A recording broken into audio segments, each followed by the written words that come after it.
संत शिरोमणि आचार्य गुरुवर श्री विद्यासागर जी महाराज की जय। नवाचार्य श्री समय सागर जी महाराज की जय।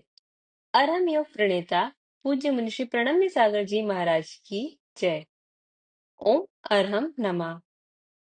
आइए चलते हैं तृतीय ढाल की रिवीजन कक्षा की। ओम नमः सिद्धेभ्यः। ओम नमः सिद्धेभ्यः।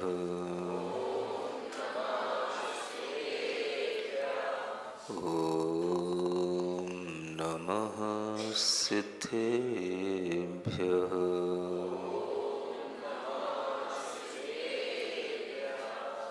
तीन लोक में चार हैं, मंगल शरण व श्रेष्ठ।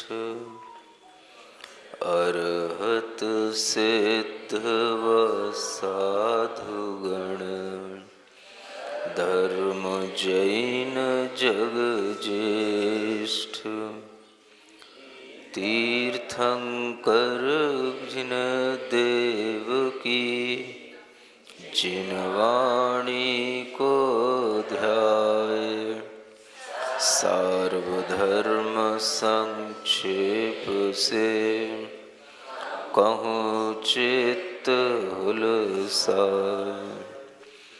देवादिदेव आदिम तीर्थंकर श्री ऋषभनाथ भगवान की, देवादिदेव श्री पार्श्वनाथ भगवान की, परम पूज्य आचार्य गुरुवर श्री विद्यासागर जी महाराज की।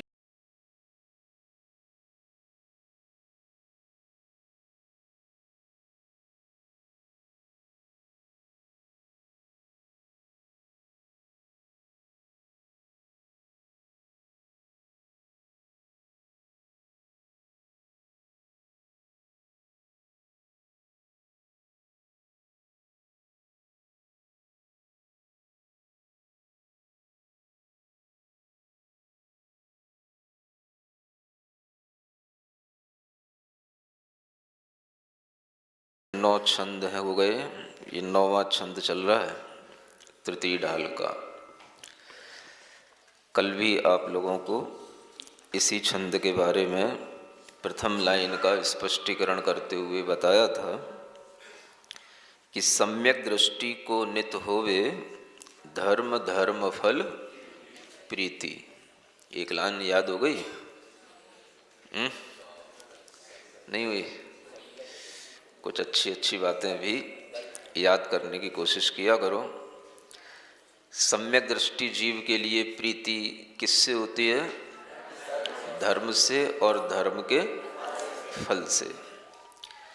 यह धर्म और धर्म का फल जब हम पूरे लोक के अंदर देखते हैं तो हमें यही सारभूत दिखाई देता है।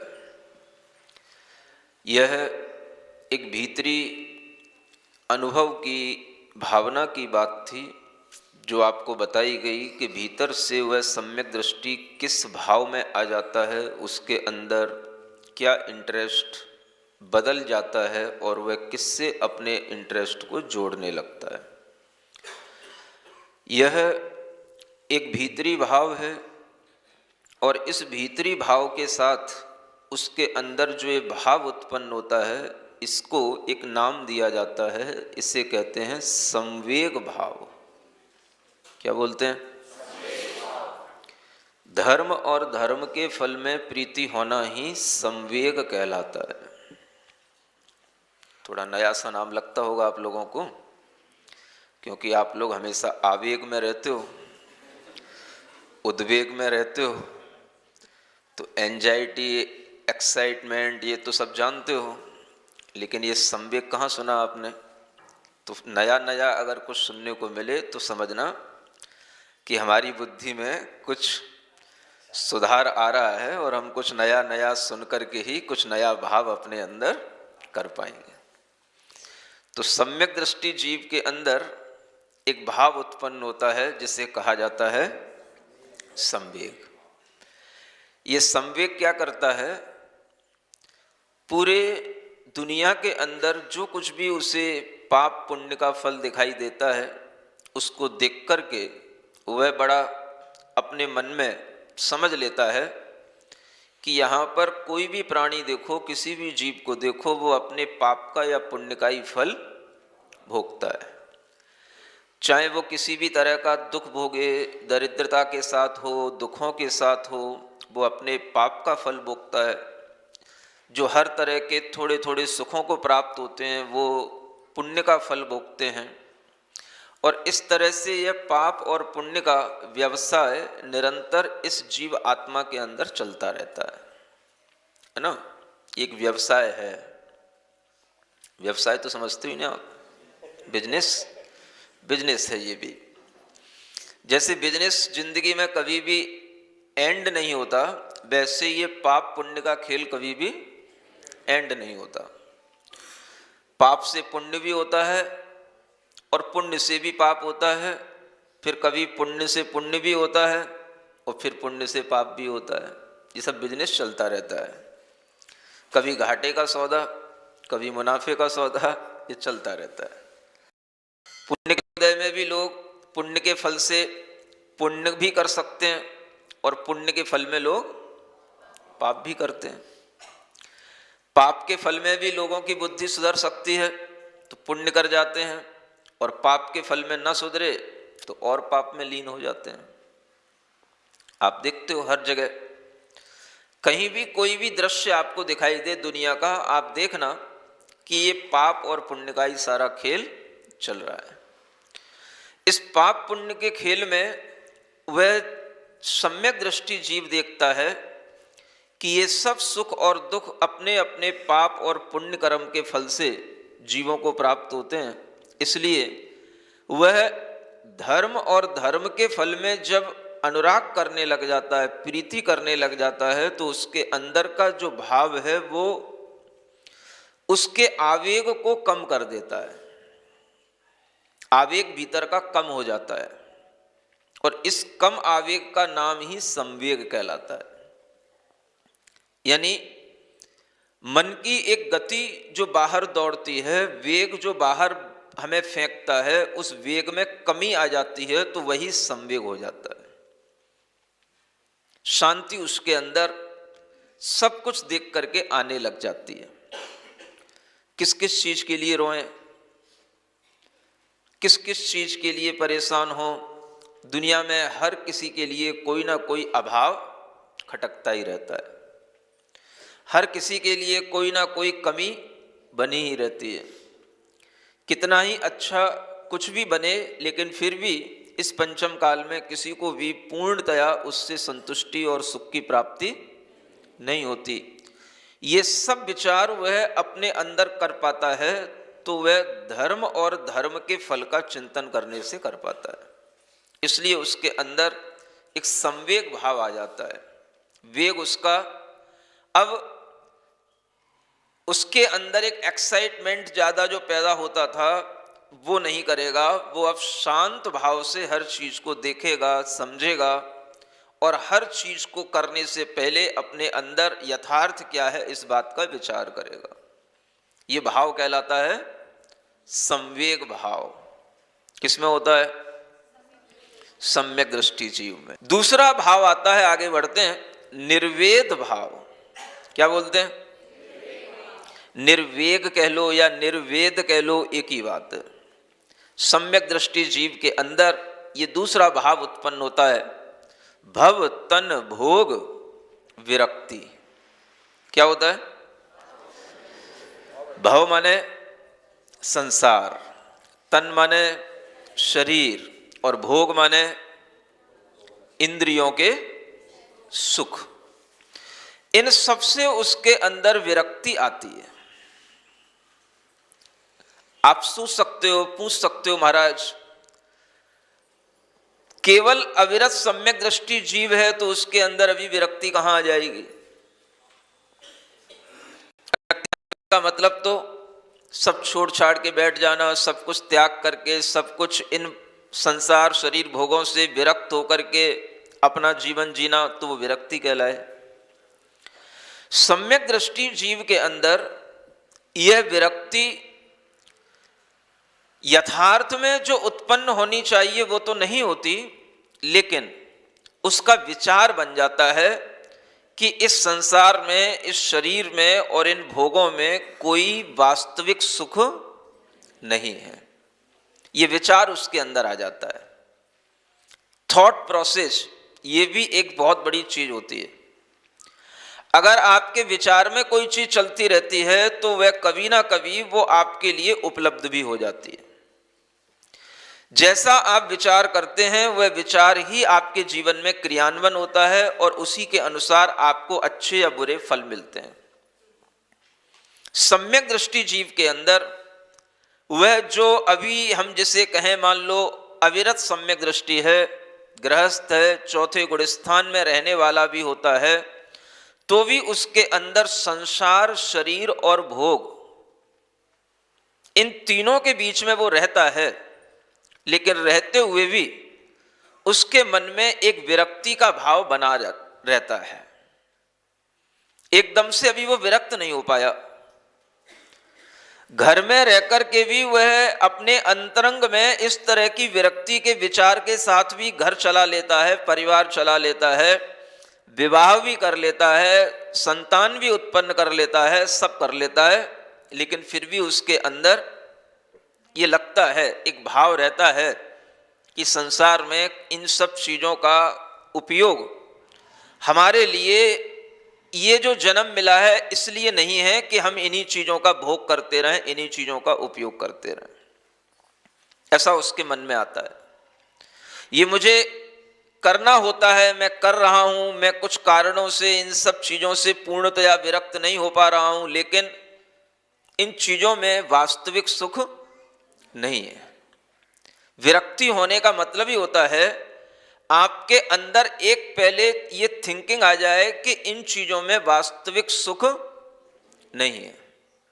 संसार का सुख, कितनी दौड़ लगाओगे संसार में, कहां कहां जाओगे, कौन कौन सी चीजें संसार की प्राप्त करोगे, कौन कौन से संसार की चीजों को देखोगे, किन किन चीजों के मालिक बनोगे, किन किन चीजों को अपने स्वामित्व में लाओगे, ये सब चीजें आपके अंदर कहां कहां तक आपको दौड़ा सकती हैं। ये सब विचार अच्छे ढंग से वो करके देख लेता है तो उसे लगता है यहां कोई भी इस संसार का स्वामी हुआ नहीं है। इस वसुधा का कोई भी, अगर इस वसुधा को, वसुधा माने इस पृथ्वी को अगर एक स्त्री की उपमा दी जाए तो इसका कोई भी एक पति हुआ नहीं है। कल्पना करो, जहां सोने का ही मान लो पर्वत हो, सोने की हर जगह पर खदान खुदी हुई हो और उस खदान में आपको पहुंचा दिया जाए, लो सोना। आप अपने मन में विचार करो कि आप वहां बैठ के क्या करोगे, बताओ, अपनी अपनी थिंकिंग बताओ, क्या करोगे? सोना निकाल लेंगे। और बोलो क्या करोगे? कैसे सोना निकाल लोगे? कितना सोना निकाल लोगे? कितना भर करके ले आओगे? बताओ। अच्छा है तो जितना वजन आएगा उतना तो ले आओगे। क्यों भाई पप्पू भाई? कितना कितना सोना निकाल लोगे? वो सोना निकाल लिया, सोना निकालने की जरूरत ही क्या है? अगर तुमसे कह दिया जाए चलो तुम इस खदान के मालिक हो, चलो इससे ज्यादा बताओ और क्या करना है? तुमसे कह दिया जाए कि तुम इस पूरे एकड़ों तक फैले हुए सोने के खदान के ये मालिक हो तुम, चलो ठीक है, अब बताओ क्या करोगे? है? अब सोने का धंधा करेंगे, सोना बेचना शुरू करेंगे। क्या सुख मिलेगा फिर तुम्हें? जब सारी खदान तुम्हारी हो गई, अब उसके बाद भी तुम्हें बेचना पड़े और बेचने के लिए फिर तुम्हें दूसरे के पास जाना पड़े और दूसरे ग्राहक ढूंढने पड़े और फिर तुम्हें दूसरी दुकानों के आश्रित होना पड़े, तो फिर तुम्हारी मेहनत तो बराबर वही बनी रही। क्या करोगे सोने का? मान लो तुम बेचने गए और जिसके पास बेचने गए वो कह रहा है भाई सोना होना कुछ नहीं है, ये तो सब पीली मिट्टी है। कोई इसकी कीमत तो सब इसकी गई। जैसे शेयर डाउन हो जाते हैं वैसे ही जो है इसकी आजकल कोई कीमत नहीं रही। गवर्नमेंट ने जो है ना इसको मिट्टी घोषित कर दिया है। बताओ अब क्या करोगे? अब कहां बेचने जाओगे? है? उस सोने का महत्व किस कारण से है? उस सोने का महत्व कब तक है? उस सोने का तुम क्या करोगे और उस सोने से कैसे अपनी जिंदगी निकालोगे आगे? आज अगर आपके सामने 500 का 1000 रुपए का नोट है तो वो एक कागज ही है। उस नोट की हमने कीमत बना रखी है, इसलिए वो नोट है। और जिस दिन कह दिया जाएगा ये सब नकली है, जिस दिन कह दिया जाएगा इन नोट की कोई कीमत नहीं है, वो सिर्फ एक कागज ही हो जाएंगे। और ये सब आपने नोटबंदी में देख लिया है। फिर भी किसी की आंखें खुली नहीं, बंद जरूर हो गई। नहीं समझे? मर जरूर गए कई लोग, आंखें बंद जरूर हो गई, मृत्यु जरूर हो गई, अकाल में चले जरूर गए, सदमा बैठ गया, सुसाइड कर ली, मरे जरूर हजारों लोग, लेकिन आंखें किसी की भीतर से खुली नहीं। ये आंखें खोलने का काम ही जिनवाणी करती है। जिनवाणी को सुनने से ही आपकी आंखें खुलेंगी। जिनवाणी को सुनने से ही आपके अंदर यथार्थ का ज्ञान आएगा कि वास्तव में पुद्गल पौद्गलिक पदार्थ जो भी हमें, जैसे भूमि होती है, भूमि में अनेक तरह की खदानें होती हैं, उन्हीं में अगर कोई सोने की भी खदान है तो वो भी एक पत्थर का ही प्रारूप है, मिट्टी का ही प्रारूप है, वो भी पृथ्वी के अलावा और कुछ नहीं है। शास्त्रीय भाषा में पूछोगे तो वो भी पृथ्वी का एक है। क्या है? उसे धन का एक तो नहीं कहा गया ना। क्या कहा जाएगा? पृथ्वी का एक है। उस पृथ्वी को, उस स्वर्ण को आपने इतना कीमती बनाया, आपने उसके लिए पूरी जिंदगी में दौड़ लगाई और अंततः आपके हाथ में कुछ नहीं आया। ये आप अपने विचार से भी देख सकते हो। और इस विचार से अगर आप देखोगे तो आपको संसार का, शरीर का और भोग का, तीनों का सही स्वरूप समझ में आ जाएगा। कितना आदमी संसार में रह करके सांसारिक सुखों की प्राप्ति के लिए प्रयत्न करता है, कितना आदमी अपने शरीर को सुंदर बनाने का, हमेशा युवा बनाए रखने का प्रयास करता है, और कितना आदमी इन भोगों की चाहत में अपने अंदर हर तरह की भोग सामग्री को अपने पास इकट्ठा रखने की और उसे भोगने की एक भीतर से लालसा रखता है। लालसा तो रखता है, लेकिन उसे उन सामग्रियों का लाभ कितना हो पाता है, ये अगर हम विचार करें तो हम सोच सकते हैं कि इन भोग सामग्रियों से कभी भी किसी भी जीव को संतुष्टि, तृप्ति कभी भी मिलती नहीं है।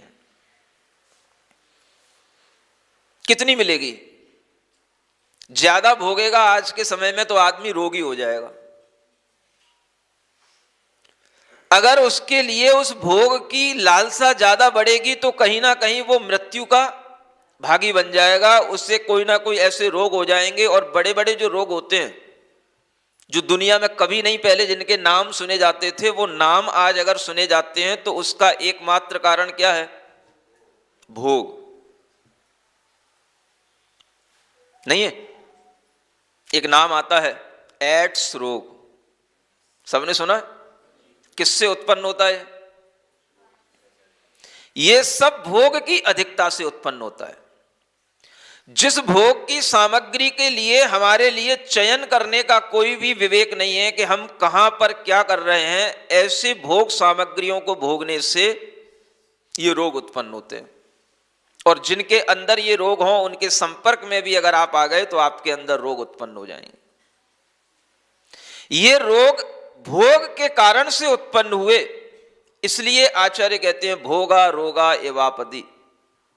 ये भोग कैसे हैं? ये रोग की तरह ही हैं।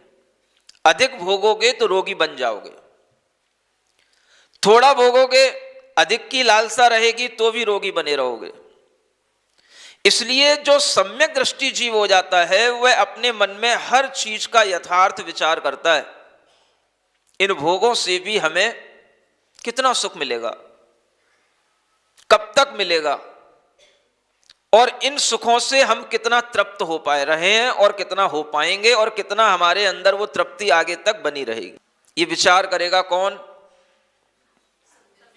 बोलो, सम्यक दृष्टि जीव। अब आपको सम्यक दृष्टि बनना है तो ये विचार करना पड़ेगा। जब आप विचार करोगे तो आपके अंदर भोग का भाव होते हुए भी उससे विरक्ति का भाव शुरू हो जाएगा।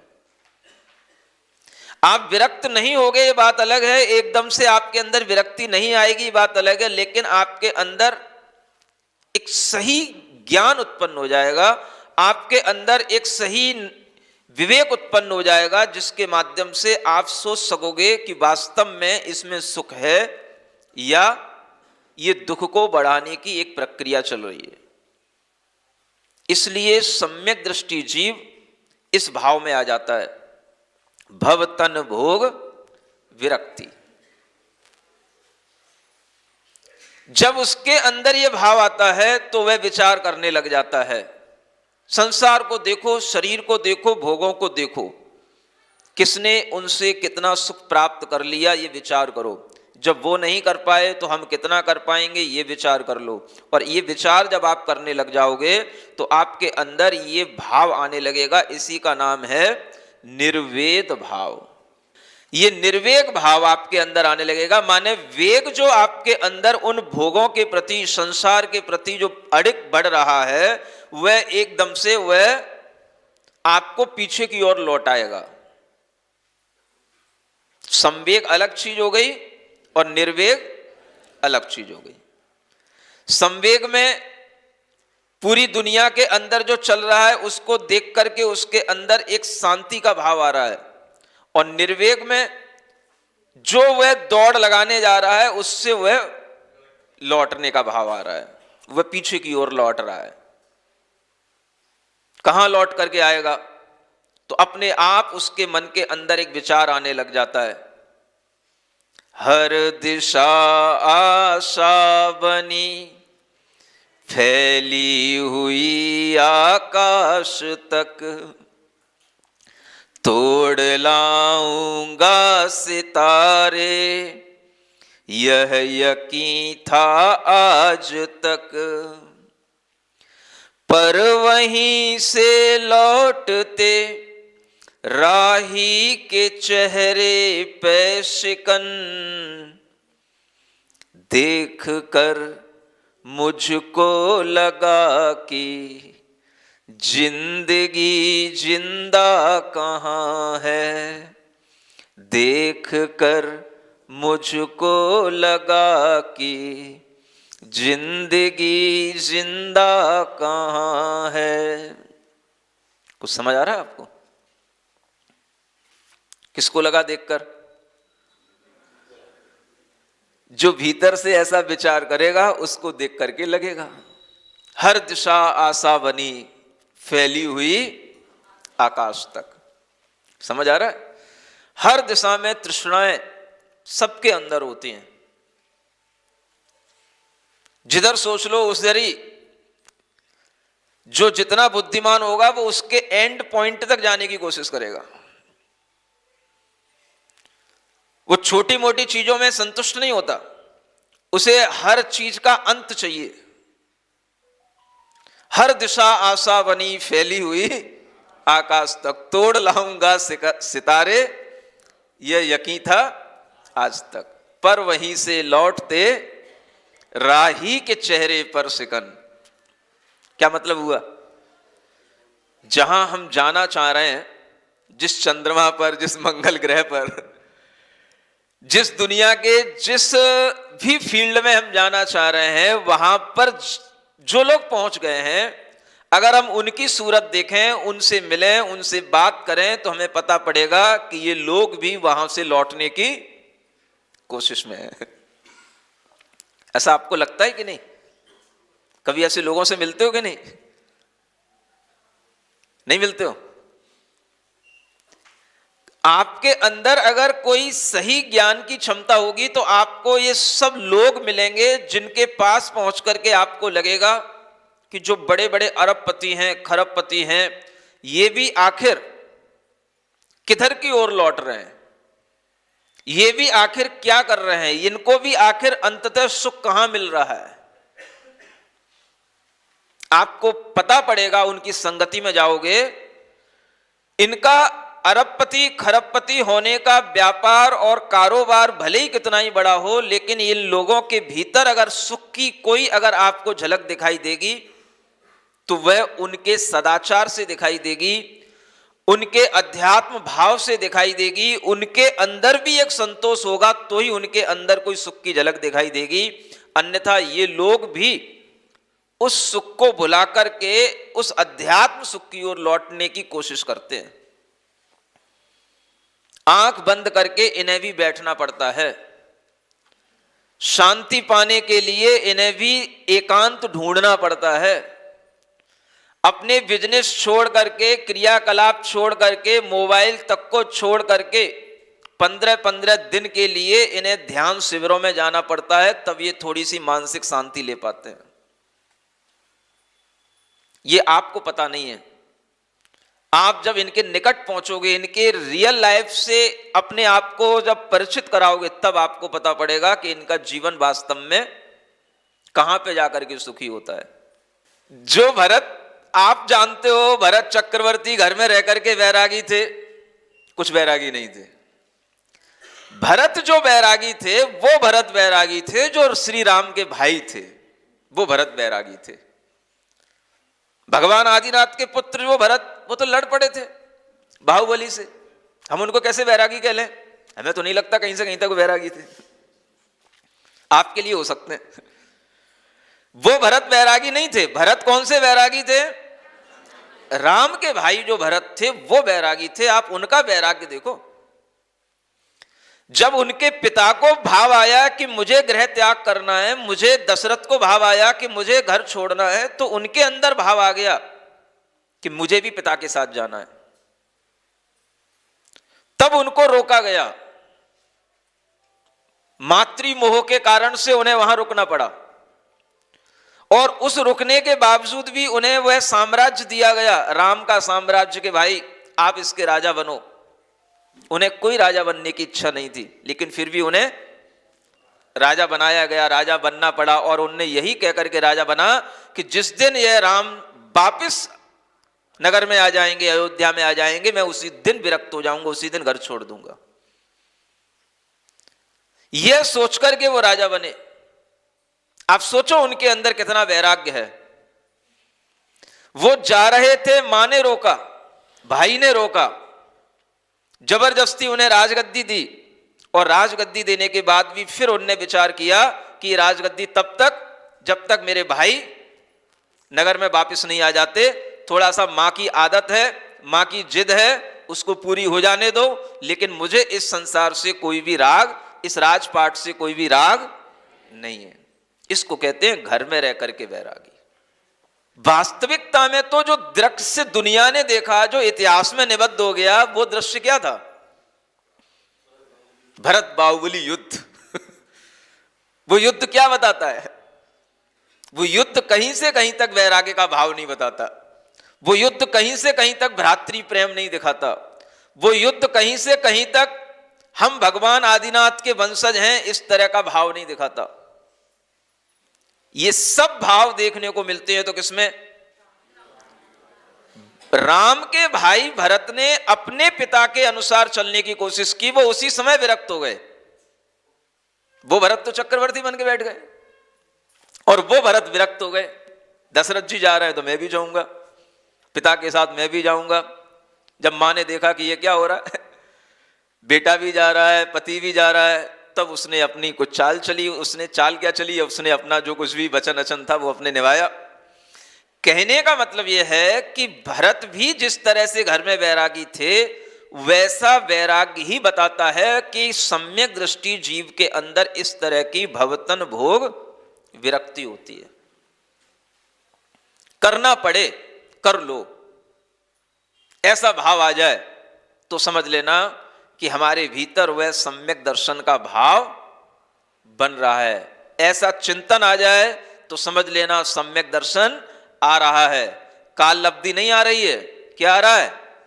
सम्यक दर्शन आ रहा है। काल लब्धि कभी नहीं आने वाली। ये सम्यक दृष्टि जीव के 8 गुण समय सार ग्रंथ की टीका में आचार्य जयसेन महाराज ने लिखे हैं, जिनकी टीका कोई पढ़ता नहीं है। संवेगो निवेगो निंदा गरहाय उपसमो भत्ति अनुकंपाय खमाय 8 गुणा होंति सम्मदिठिस। ये 8 गुण सम्यक दृष्टि जीव के होते हैं, और ये 8 गुणों पर अगर आप विचार कर लोगे तो सम्यक दर्शन होगा। काल लब्धि लिए बैठे रहोगे, उसका इंतजार करोगे, कभी सम्यक दर्शन नहीं आने का आपके पास। सम्यक दर्शन बुलाया जाता है, काल का इंतजार करने से आता नहीं है। भाव अपने अंदर अगर बनेंगे तो उसका सूत्रपात अपने विचारों से किया जाता है, और वो विचार यही है। अगर आपका दौड़ भीतर से कम होगी, निर्वेद भाव आपके अंदर आएगा, तो आपके अंदर वह सम्यक दर्शन का सूत्रपात होगा। ऐसे भरत की तरह घर में रह करके वैराग्य का भाव अगर आएगा, तो आप धीरे धीरे अपने मन में संतोष को प्राप्त होंगे, और फिर ये सब भाव आपके अंदर अपने आप आने लग जाएंगे। 8 में से एक की भी शुरुआत हो जाए, एक भी भाव अगर समीचीन रूप से आ जाए, तो 7 अपने आप आ जाएंगे। चलो मैं इतना भी आपके लिए गारंटी दे रहा हूं। जिस चीज की सही शुरुआत होती है, उस चीज के जितने भी इर्द गिर्द रहने वाली चीजें हैं, वो उसे अपने आप मिलने लग जाती हैं। एक पढ़ने वाला विद्यार्थी जब कंप्यूटर साइंस पढ़ता है, तो उसे अपने आप उस कंप्यूटर की सारी चीजें सिखाने वाले, उसके ऑपरेटर्स, उसकी कोचिंग देने वाले, सब चीजें उसके लिए अपने आप वहां उपलब्ध होने लग जाती हैं। जो चाह रहा है वो मिलेगा। आप चाहो तो पहले भवनवासी देवों के कल सुख पढ़ रहे थे। भवनवासी देवों के, स्वर्ग के, वो वैमानिक देवों की तो बात ही छोड़ो, भवनवासी देवों के भी इतने सुख हैं कि वह स्वतंत्र हैं हर तरह से सुख भोगने में। आप सोचो कि ऐसा शरीर जिसको कभी भी रोग ही ना हो, देखो कितनी अच्छी फैसिलिटी मिलती है देव पर्याय में। खूब भोग भोगो, आपको कभी रोग नहीं होगा, कोई कमजोरी नहीं आएगी, कोई आपके लिए कभी थकान नहीं होगी। इतने भोग भोगने की वहां पर आपको फैसिलिटी मिलती है। सुन रहे हो? हर पर्याय, माने कोई सा भी देव बन जाओ, चाहे भवनवासी, चाहे व्यंतर, चाहे वैमानिक, चाहे ज्योतिषी, माने देव पर्याय का मतलब ही है सुख भोगने के लिए शरीर मिलता है, तो देव पर्याय में मिलता है। जब आप पढ़ोगे तो जानोगे, विश्वास करोगे, तब आपकी समझ में आएगा कि इतना सुख, एक एक देव की हजार हजार देवियां हैं, और हजारों देवियों की हजारों हजारों विक्रिया करने की क्षमता है, और वो सब विक्रिया करती हैं, और एक देव उन सब से रमण करता है। फिर भी उस सुख से कभी उसे तृप्ति नहीं होती, और जिंदगी भर करता है। 2, 5, 10, 20, 100 साल की आयु तो वहां किसी की होती नहीं। मिनिमम भी अगर किसी को आयु मिलेगी तो 10,000 वर्ष से कम आयु किसी की नहीं होती। 32 देवियां उसकी होंगी। उस दुनिया में भी हम रह करके आए हैं, कोई नई चीज नहीं है वो दुनिया हमारे लिए। लेकिन बात वही है, शरीर छूट जाता है, मरण हो जाता है, जहां जन्म हो जाता है, पिछले जन्म की बातें हम भूल जाते हैं, नए जन्म में जैसा हमारे लिए सामने माहौल होता है हम उसमें लग जाते हैं। ये हमेशा का खेल ये रहा है। वो सुख भी हम सब भोग चुके हैं, ये कोई बड़ी चीजें नहीं है। हर व्यक्ति यहां देव बन चुका है, हर व्यक्ति सब तरह के देवों के सुख भोग चुका है, कोई बड़ी चीजें नहीं है ये। और इन सब सुखों के बाद भी उसके लिए कभी भी कोई तृप्ति की बात आई नहीं है। अंत में बस यही कहा जाता है, हजारों वर्ष की क्या, असंख्यात वर्ष की आयु, पल्य प्रमाण, सागर प्रमाण आयु होती है, उन तक पूरी आयु में वो पूरा जीवन व्यतीत कर देते हैं। आप क्या थोड़ी थोड़ी जगहों पर जाओगे, कहीं शिमला और कहीं लंदन में क्या रखा है, उन लोगों के लिए तो ऐसी बड़ी बड़ी जगह होती हैं, कुलाचल पर्वतों पर, हिमालय के हिमालय पूरे के पूरे पर्वत, नंदन वन, सुमेरु पर्वतों के ऐसी ग्रीनरी देख लोगे तो गिर पड़ोगे। भोग भूमियों की घास, जहां की घास ही इतनी मीठी होती है कि तुम्हें कभी खाने को ना मिले, वहां जानवर खाते हैं। समझ आ रहा है? ऐसी जगहों पर जाकर के वो सुख भोगते हैं, और उस सुख के बाद भी असंख्यात वर्षों तक भी उस सुख भोगने के बाद कभी तृप्ति नहीं आती, दुख भीतर बना रहता है। इससे आपके अंदर ये विचार आ सकता है कि संसार में केवल इतना ही सुख नहीं है जितना हमें दिखाई दे रहा है। इससे सिरिजिणवाणी जग कल्याणी जग जन मदतम मोहरी जणमण हारी गढ़हर हारी जम जरा भव रोग हरि तिथिय राणम दिव्य झुणिम जो पड़ई सुणई मय्ये धारई राणम सौख मणंतम धरिय सासद मोक्ष पदम पावई सासद मोक्ष पदम पावई।